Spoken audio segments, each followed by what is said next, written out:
नमस्ते बच्चों, कल का होमवर्क किया? पढ़ा लेसन? जो होमवर्क दिया था, मुहावरे दिए थे, याद किए? ठीक है, अच्छी बात है। तो चलो आज हम आपकी 8वीं कक्षा का चौथा पाठ शुरू करेंगे। ठीक है, तो ये जो हम इसके बारे में कुछ बताना चाहती हूँ मैं आपको। ये क्या है, पहले ही सुनो। हम लोग अपने आसपास, घरों के आसपास या कहीं स्कूल के में आसपास कहीं भी बहुत से ऐसे लोगों को देखते हैं जो किसी की सहायता करते हुए दिखाई देते हैं, या बहुत ज़्यादा हंसते हैं, या किसी के लिए कुछ करने के लिए भी हमेशा तैयार रहते हैं। इस तरह के जो काम जो करते हैं वो उनकी प्रवृत्तियाँ कहलाती हैं। क्या कहलाती हैं? प्रवृत्तियाँ। तो ऐसी प्रवृत्तियाँ ही जब बहुत ज़्यादा हो जाता है, पीक स्टेज में चला जाता है, तो इसको एक तरह का पागलपन कहा जाता है। ऐसे ही ये पागलपन ही दीवाना भी कहा जाता है। इसे पागलपन को दीवाना भी कहते हैं। एक चीज़ के लिए पागल हो जाना, वही करने की कोशिश करते रहना और करके ही दिखाना, इस तरह का जो विचार होता है वो दीवाना कहलाता है।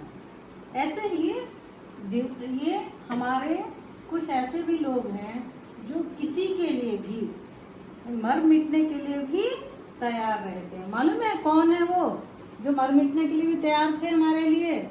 ये देखो, भगत सिंह, रानी लक्ष्मीबाई, अल्लूरी सीताराम राजू, राजगुरु, राम प्रसाद बिस्मिल। जानते हो इनको, इन्होंने क्या किया था? हमें स्वतंत्रता दिलाने के लिए इन्होंने बहुत से उसमें आंदोलनों में हिस्सा लिया और बहुत इन्होंने कोशिश की, और ये इतने स्वतंत्रता दिलाने के लिए इतने पागल हो गए थे कि उनको कहने लगे आज़ादी के दीवाने हैं। है ना? सच्ची में ये हमारे आज़ादी के दीवाने, जिन्होंने हमें आज़ादी दिलाई थी।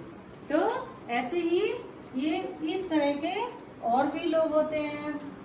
ये एक तरह से थे, और कुछ और ऐसे लोग होते हैं जो लोगों को खुशियाँ ही खुशियाँ देने की कोशिश करते हैं। हर एक खुश रहे ऐसा वो सोचते हैं। ऐसे ही एक व्यक्ति के बारे में, कुछ लोगों के बारे में आज हम दीवानों की इस हस्ती पाठ में पढ़ेंगे। क्या है आज का हमारा पाठ? दीवानों की हस्ती। क्या है? हस्ती का मतलब क्या है? प्रवृत्ति या हैसियत। कई जगहों में हैसियत से आता है प्रवृत्ति। यहाँ दीवानों की प्रवृत्ति के बारे में बताया गया है। ठीक है, तो यह कविता विधा में लिखा गया है। इसको भगवती चरण वर्मा ने लिखा है। किसने लिखा है? भगवती चरण वर्मा जी ने लिखा है। इनके जन्म 30/8/1903 आगरा सफीपुर में हुई थी, यूपी में हुई थी। और इनकी मृत्यु कब हुई थी? 5/10/1981 में इनकी मृत्यु हुई थी। और 1961 में इनको साहित्य अकादमी का पुरस्कार मिला।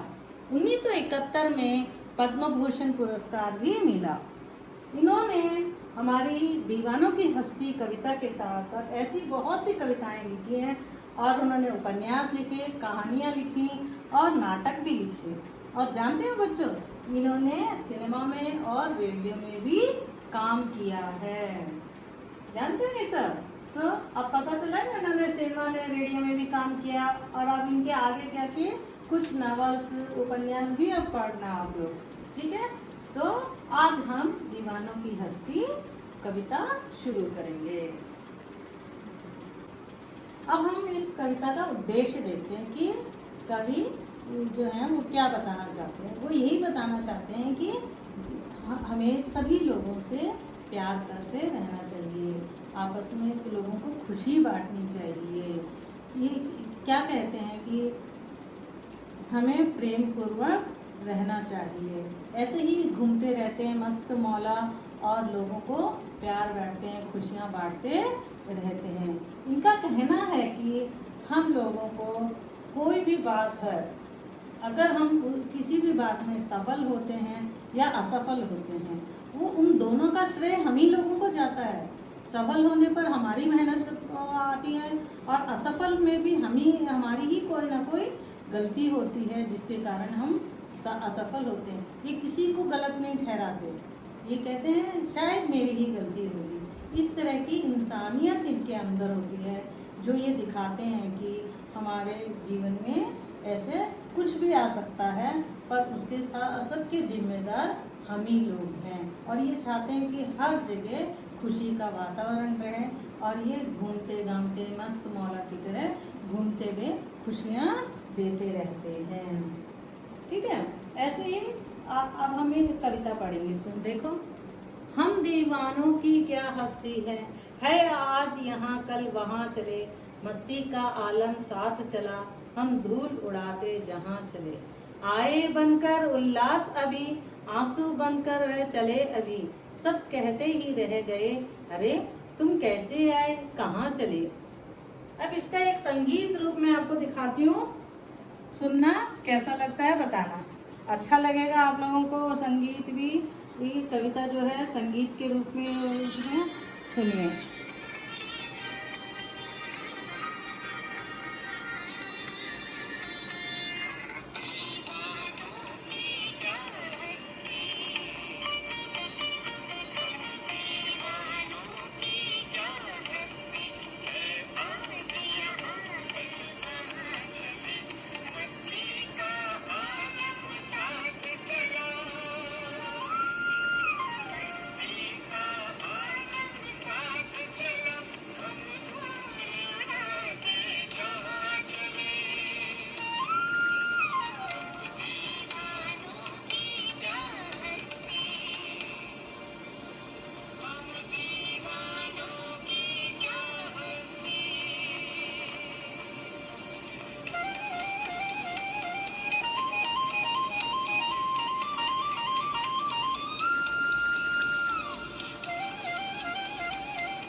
सुना बच्चों आपने, कैसा लगा आपको ये गीत?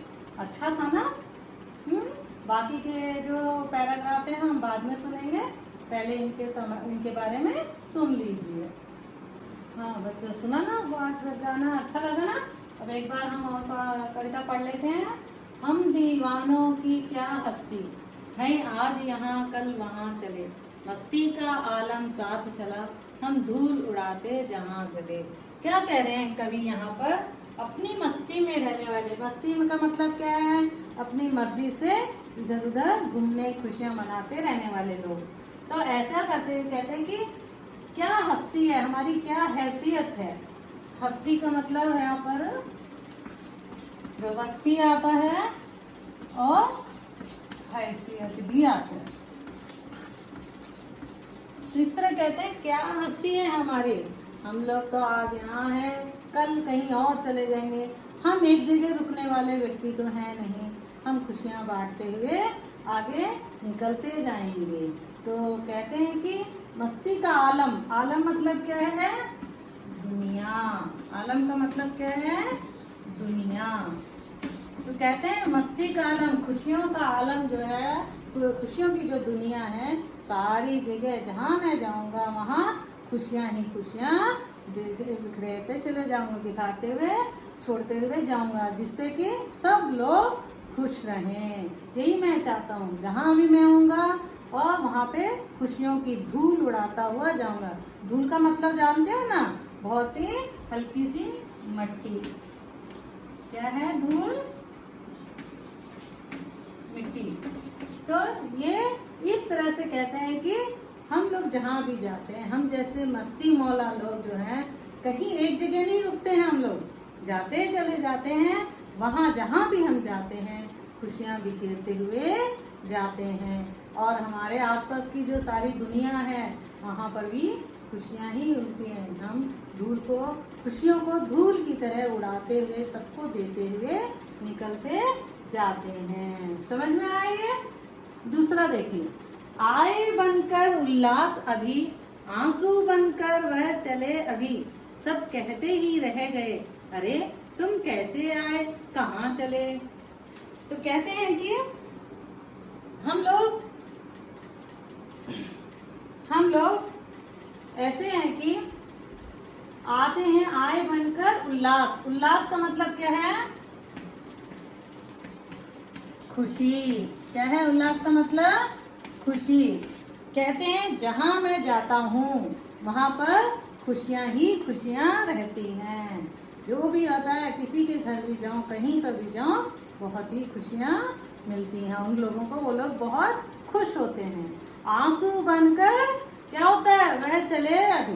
क्या कहते हैं कि जब मैं वहां से जाने के लिए निकलता हूँ, जब घर आते हैं तब तो सब खुश होते हैं, और जब वहां से जाने की बात होती है आंखों से आंसू निकलना शुरू हो जाता है। क्यों होता है ऐसा? मालूम है तुम्हें? कभी कोई ऐसा हुआ है तुम्हारे साथ कि जब कोई तुम्हारे यहाँ घर में कोई अतिथि आया है, तुम्हारे मामा चाचा कोई आया है, तुम सब उनको पसंद करते हो ना, और जब वो जाने लगते हैं, छुट्टियों के बाद जाने लगते हैं, तो तुम लोगों को दुख लगता है ना, कह रहे इतनी जल्दी हो गई छुट्टियां खत्म, अरे कब क्यों जा रहे हो, और कुछ दिन रहो ना, ऐसा कहते हो ना। ऐसे ही यहाँ पर कह रहे हैं कि लोग, अरे तुम तो अभी आए हो, अभी से कहाँ जा रहे हो, तुम कैसे आए और कहाँ चले, कहाँ निकल रहे हो हम लोगों को छोड़कर। हमको इतनी खुशियाँ दी हैं, इन खुशियों को छोड़कर आप कहाँ जा रहे हैं। आपने कविता सुनी ना, कविता गाना सुना, अच्छा लगा ना, पसंद आया ना। ऐसे ही कवि ने यहाँ पर दीवानों के बारे में, उनके बारे में बताया कि वो मौज मस्ती के जीवन पर, उनके जीवन पर प्रकाश डाला है। गति ही जीवन है और रुकना ही मृत्यु है। दीवानों के लिए क्या होता है? सभी लोग अपने ही होते हैं, वो सबको अपना ही समझते हैं, और वे अपने साथियों को, अपने आसपास के लोगों को प्रेम देते रहते हैं, बांटते रहते हैं, सबके साथ खुशियों को बांटते रहते हैं। ठीक है, यहाँ तक हो गया। अब हम थोड़ा व्याकरण पढ़ेंगे। तो व्याकरण में देखो, आपको एक वर्ड आया है उल्लास, है ना। इसके जानने के लिए हमें व्यंजन संधि के बारे में जानना पड़ेगा। ठीक है, हम व्यंजन संधि में फर्स्ट पार्ट देखते हैं, जहां पर पहला अक्षर का च, ट, त, प। क्या है ये? वर्ग। कौन से वर्ग है? का से न्या तक जो वर्ग होता है, चा से इस तरह की जो वर्णमाला वर्ग होते हैं वो है। तो इसके साथ, ये अक्षरों के साथ, ये सब क्या है? बिना आ के क, च, ट, त, प है ना। तो इसके साथ क्या होता है? जब तीसरा या चौथा अक्षर आ जाए, तो क्या होता है? तीसरा या चौथा अक्षर मीन्स क्या होता है? इसका तीसरा अक्षर क्या है? ग और घ। इसका क्या है? ज और झ। इसका क्या हुआ? ड, ढ। इसका थ, द, ध। इसका ब और ब और भ, है ना। ये हुआ तीसरा अक्षर, ये हुआ चौथा अक्षर। इस तरह तीसरा अक्षर, इस अक्षर के साथ ये कोई भी आ जाए तो यहाँ पर कैसे चेंज होता है बताते हैं। क्या होता है? का अक्षर किस में चेंज हो जाता है?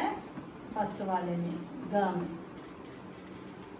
चा अक्षर चेंज हो जाता है, किसमें चेंज होता है? जा में। ट अक्षर चेंज होता है ड में और ता अक्षर चेंज होता है द में।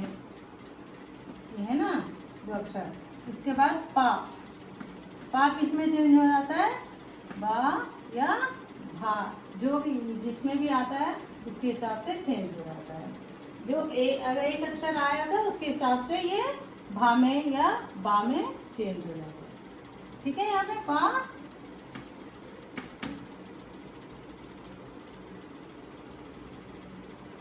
ठीक है। अब इसके साथ ये अक्षर आएगा तो भी ये चेंज होगा, इसके साथ ये आएगा तो भी ये चेंज हो जाता है। तो यहाँ के लिए उदाहरण दे दीजिए। दिक, अंत। इसके साथ एक और चीज थी कि इनकी में स्वर आ जाए, ये अक्षर ना आए, स्वर आए। स्वर मीन्स आ से औ तक के जो अक्षर होते हैं, अगर वो भी आ जाता है तो ऐसे ही चेंज होता है। तो यहाँ दिक प्लस अंत है, आ है ना, स्वर अक्षर है, तो यहाँ पे क्या हुआ? किसमें चेंज हो गया? किसमें चेंज हुआ? ग में। किसमें चेंज हुआ? गीत लाइन डालिए ना, तो यहाँ पे ये जब हम डालते हैं लाइन तो आधा अक्षर हो जाता है, ये आधा अक्षर है, इसके साथ आ नहीं है तो हम यहाँ पर आधा अक्षर लिखते हैं, है ना।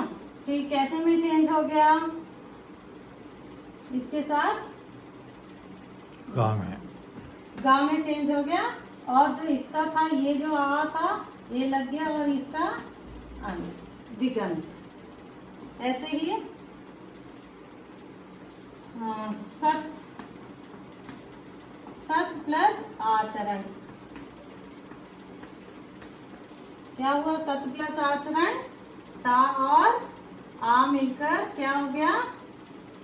दा हो गया। हाँ, तो इसका अक्षर क्या हुआ? सदाचरण। क्या हुआ? सत और आ दोनों मिलकर क्या हुआ? दा। यहाँ आ की आ है तो यहाँ आ की मात्रा आ गई, तो सदाचरण हो गया। यहाँ छोटा आ है तो ये आ की हो गया, अम हो गया और ता हो गया। दिग प्लस अंत, दिगंत। यहाँ पे सत प्लस आचरण, आ है तो यहाँ दा हो गया, सदाचरण। ठीक है, ये हो गया एक, है ना। तब दूसरा देखते हैं।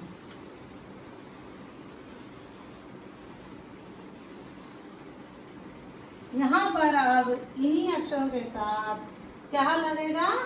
पांचवा वर्ण। क्या है? पांचवा वर्ण। क्या हो जाएगा इनके साथ? क्या बनेगा? पांचवा वर्ण बनेगा। मैं इसमें क्या लगाने पर? मा या ना। का के साथ मा आए, चा के साथ मा आए, टा के साथ आए, ता के साथ या। इन दोनों में से कोई एक, दोनों ही नहीं, ये आए या ये आए, तो यहाँ पे पांचवा वर्ण बनेगा। का पांचवा वर्ण क्या है? अंगा। चा का इनी, है ना। तो टा का क्या है? अना। ता का क्या है? ना। पा का क्या है? मा। यही है ना पांचवा वर्ण। मालूम है पांचवा वर्ण? याद आ रहा है? इस तरह से ये होते हैं। इस वर्ग में, का वर्ग में ये पांच है। इस तरह चा वर्ग में चा अच्छा अच्छा नहीं आते हैं, है ना। तो इस तरह से ये अक्षर बदलता है। इसका उदाहरण देखिए।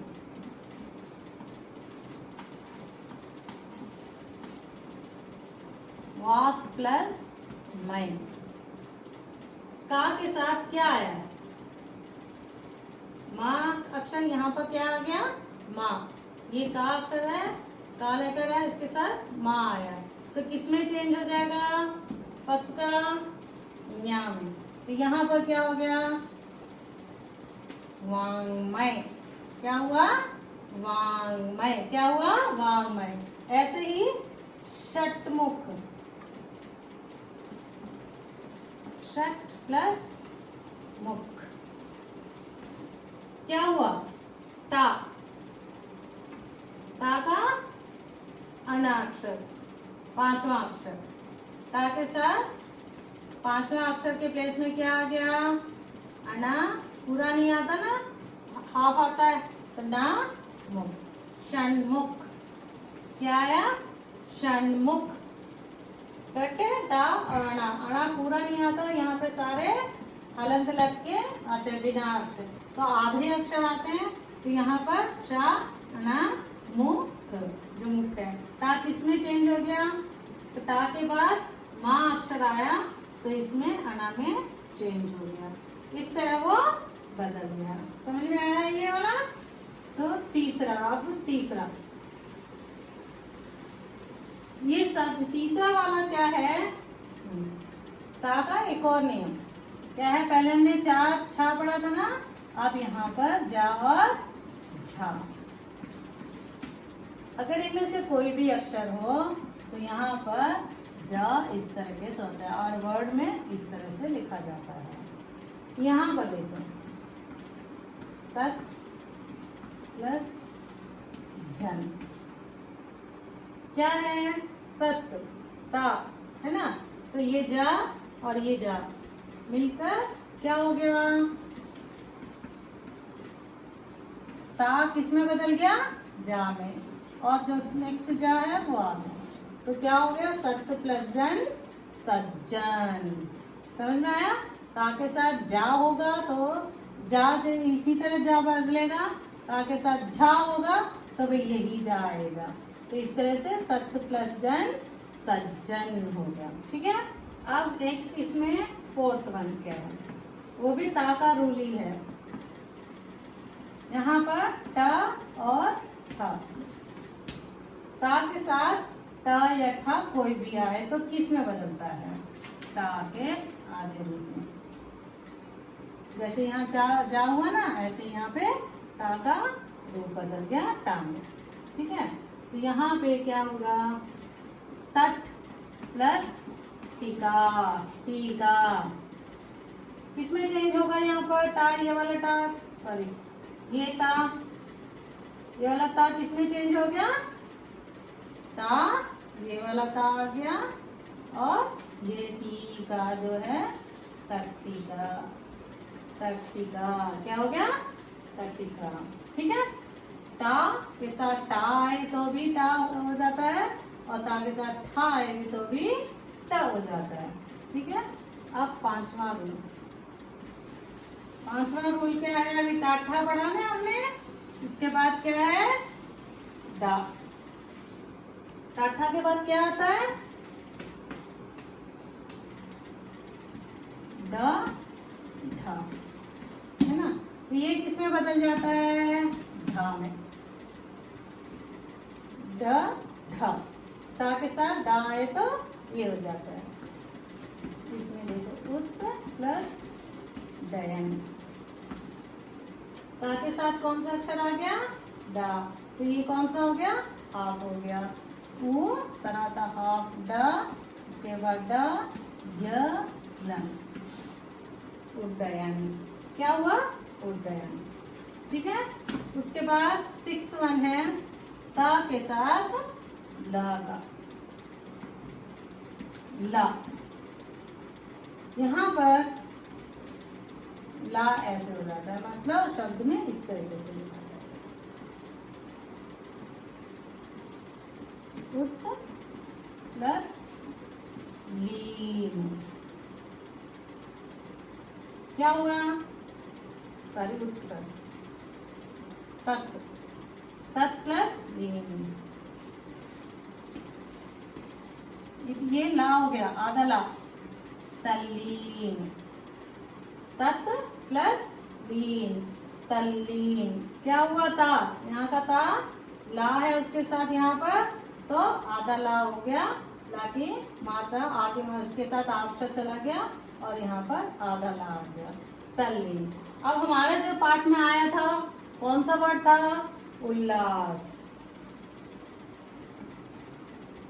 उत प्लस लास,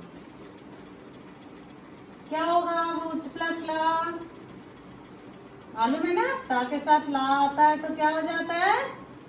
ल। ता के प्लेस में आधा ला, जो बाद में ला है उल्लास। आ गया अपना वर्ड?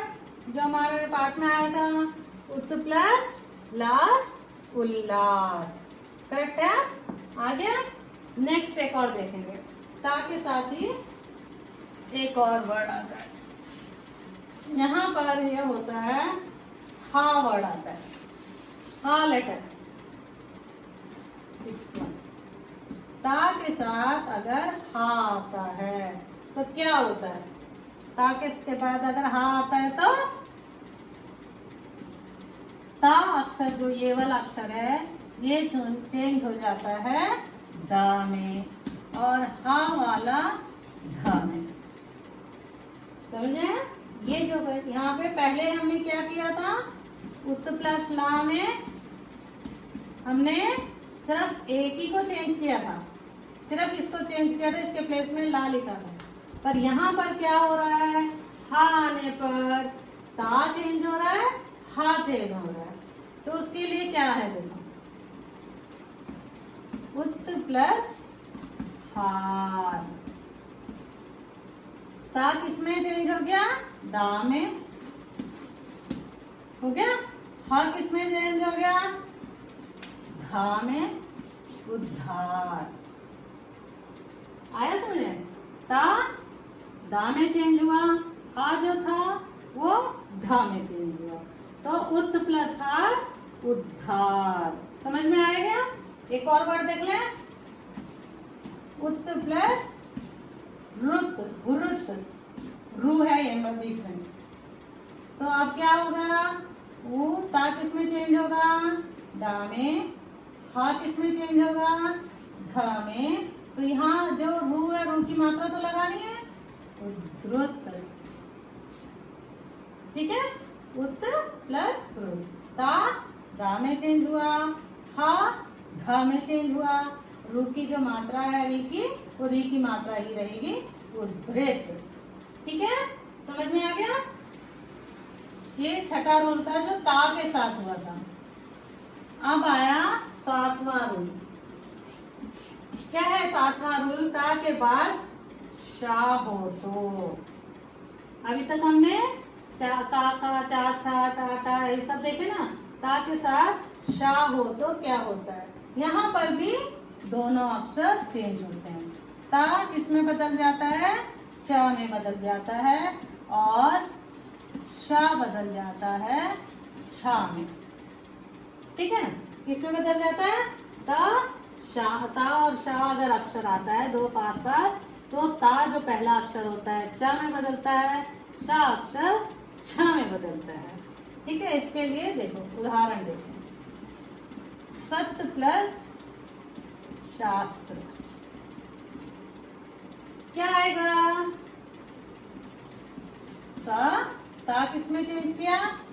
च में, उसके बाद छ, पर यहाँ क्या है?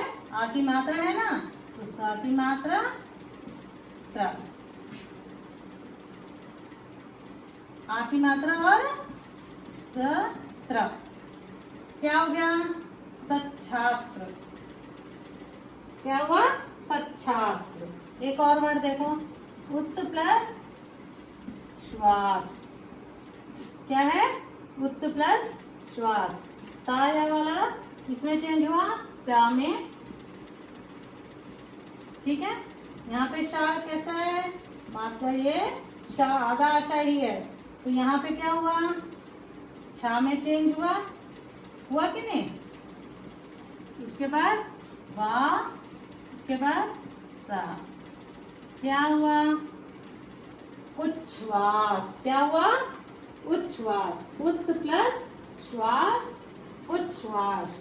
ता चा में चेंज हुआ, शा छा में चेंज होकर उच्छ्वास हो गया। ठीक है? समझ में? ये ता के रूल थे जो हमने 7 पढ़े। ठीक है? समझ में आ गया? याद आ रहेगा? उल्लास किस में आया था? उल्लास कौन से उसमें आया था? ता के साथ ला जब मिलाते हैं तो ता किस में चेंज हो जाता है? ला में चेंज होकर उत प्लस लास होके उल्लास बन गया था। समझ में आ गया ना? ठीक है? ऐसे कोई और वर्ड ढूंढ के लाएंगे, लिखेंगे, तो कोशिश करो लेसन के कुछ शब्दार्थ लिख के लाइए, कुछ शब्दार्थ लिखिए। ठीक है, धन्यवाद।